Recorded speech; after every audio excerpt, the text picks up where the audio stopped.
حضرت سیدنا بلال بن سعد رضی اللہ تعالی عنہ فرماتے ہیں گناہ کے چھوٹے ہونے کو نہ دیکھو بلکہ یہ دیکھو کہ تم کس کی نافرمانی کر رہے ہو۔ زمین اس کے حکم سے ہلتی ہے، ہوائیں اس کے حکم سے چلتی ہیں، پہاڑ اس کے حکم سے کھڑے ہوئے ہیں، سمندر اس کے حکم سے ٹھہرے ہوئے ہیں۔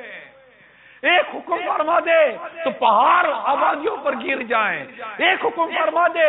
تو سمندر آبادیوں کو بہا کر لے جائیں، ایک حکم فرما دے ہوائیں عمارتوں کو اڑا کر لے جائیں، ایک حکم فرما دے زمین پھٹ جائے اور قومیں دفن دی جائے زمین کے اندر۔ اس رب سے ڈرنا چاہیے،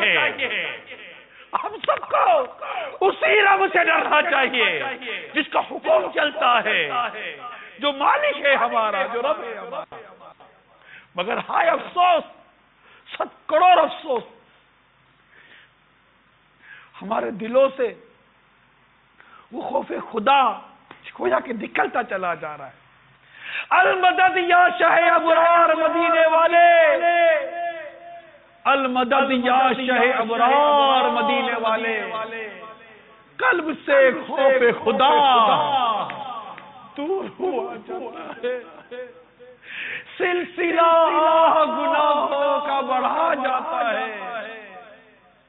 نیا جرم ہر ایک ہوا جاتا ہے۔ ہونا تو یہ چاہیے تھا کہ بڑی خوبصورت اور بڑی عمدہ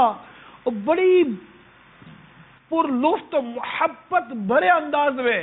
ہم نیکیاں کرتے ہیں، روزانہ کچھ نئی لذت نیکیوں میں پانے کی کوشش کرتے،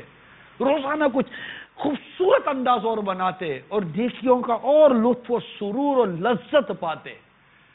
مگر کیا کرے اس نفس بدکار کا کہ یہ گناہ بڑے لذت انداز میں کروانے کا مشورہ دیتا۔